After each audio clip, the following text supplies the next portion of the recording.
Alex doing a case I press. I'm here with Aaron McKenzie, who returns to action at LFA 128 on April 8th. Aaron, how are you?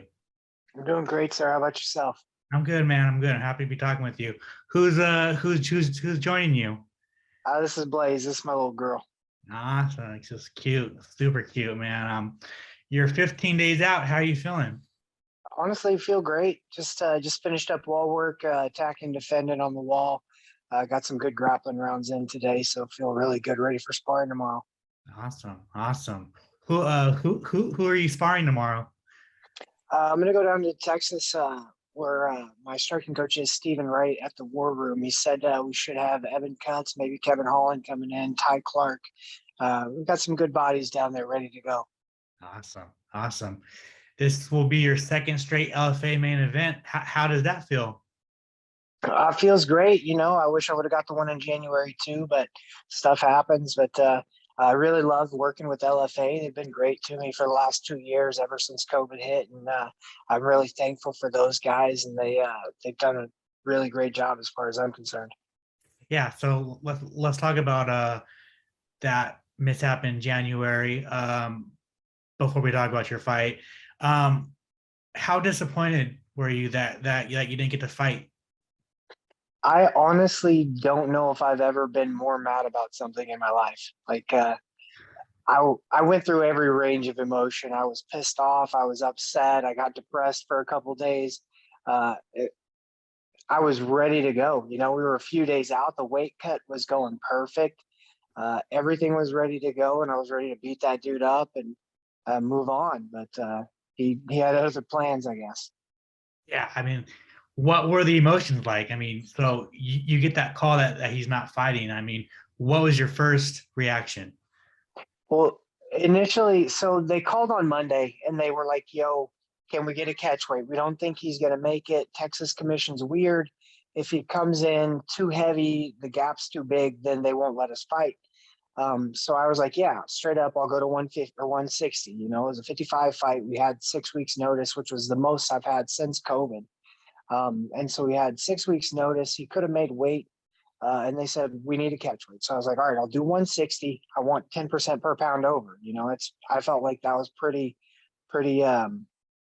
reasonable. Then the next night comes, I'm expecting to go to 160, but I can still make 55 at this point. I'm 172 after practice. I go run, I get down to 68. And then my manager calls me right after my run. He's like, yo, they're not going to be able to do 60. They say he's 172 right now. Could we do 165 maybe? Would you consider it? And I was like, there's no way. That's an entire weight class. And I was literally 3 pounds from there at that point. I was just like, I had to make the decision for my career to say, no, I'm not going over 160. I'm not, I was already ready to go at 55 still. I still could have made 55 the next morning if I needed to. And for them to do that, it told me there's no way they were 172. First off, because if you're 172, you can make 160 in 2 days. It's no problem. But so it made me think, like, what is he 180 right now? This second, like, there was no way I was doing that. Did they try and get you anybody else to fight on short notice?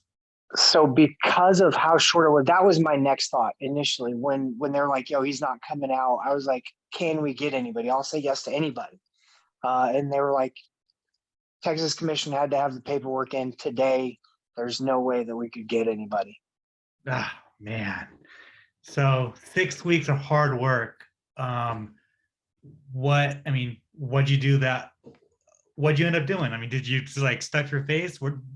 Did you get right back to work? Like, what'd you do? Yeah, no. So I did. I stayed.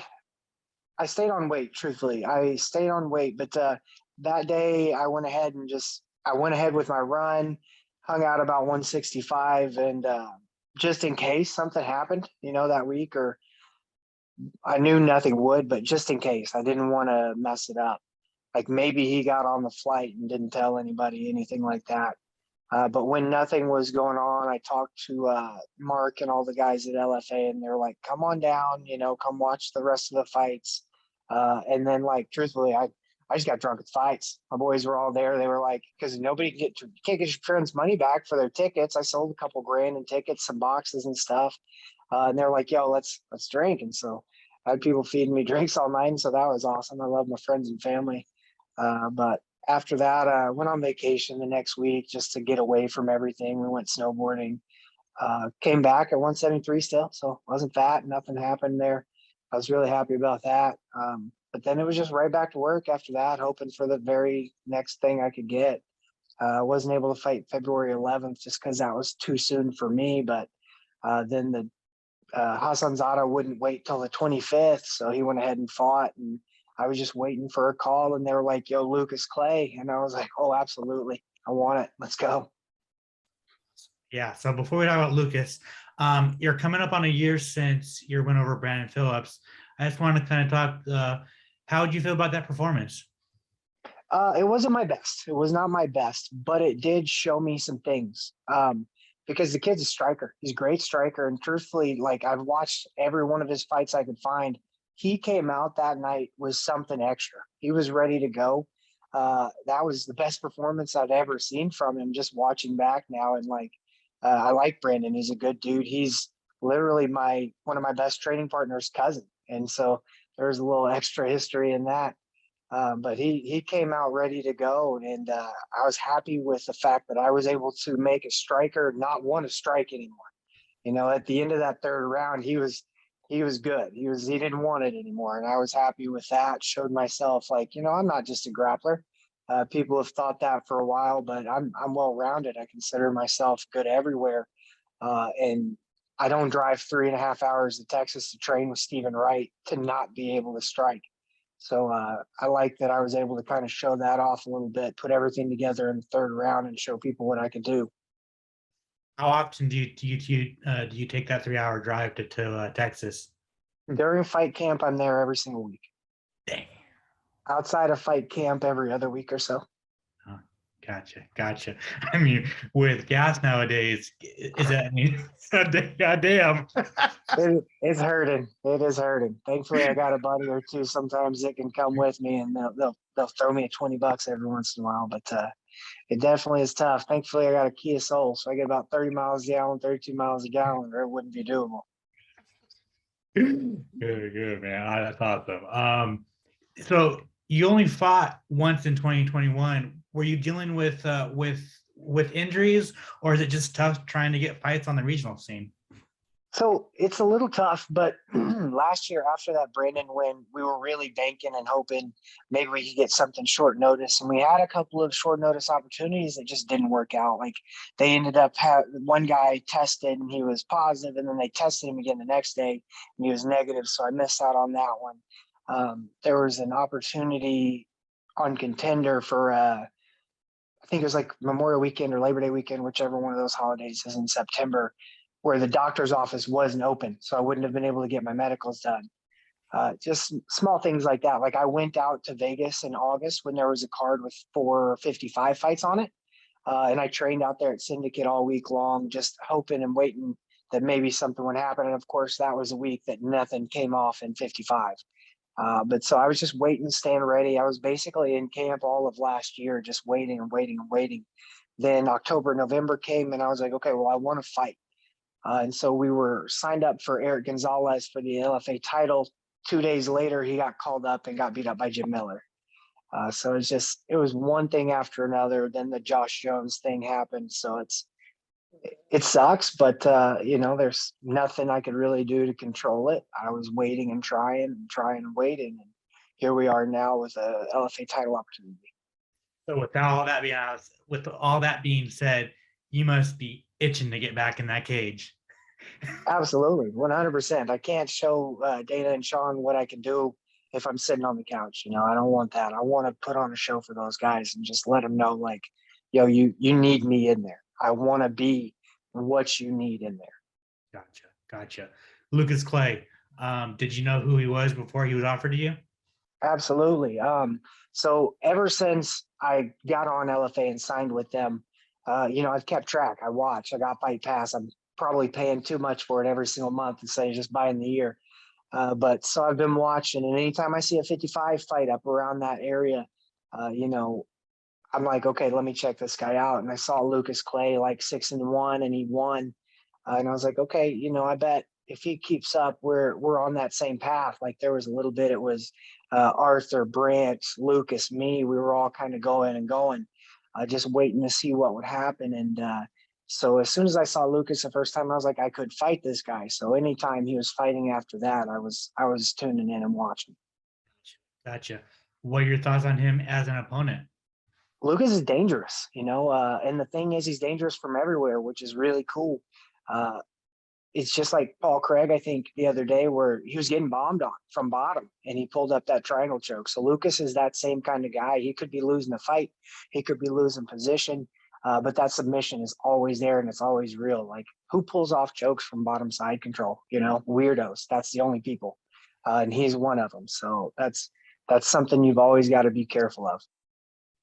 You fought a bunch of low-key killers throughout your career. Do you think Lucas Clay is probably up there with one of the toughest opponents you're going to fight? Oh, 100%. It's just like you said, though, like every single person on my record is a winner. And there's some really good guys on there. I got people that should have won Ultimate Fighter. I got people that have got big wins in Bellator, barely lost to champions of Bellator. Like it's tough. Like we don't take the easy road where I'm from. And so I've definitely kept up with that. And it gives me confidence knowing I've fought these guys going in there already. I feel like I can go be successful in the UFC because of what I've already put on paper. Yeah, no, I mean, your record's not padded at all. And does that give you confidence? 100%, 100%. Like, I fought heavy hitters. I fought collegiate wrestlers. I fought champion Greco-Roman wrestlers. I fought the guys, the black belts from Brazil. I fought all of them. And so like, it's definitely given me that confidence knowing like I can strike with these strikers. I can go defend these takedowns. I can go take people down.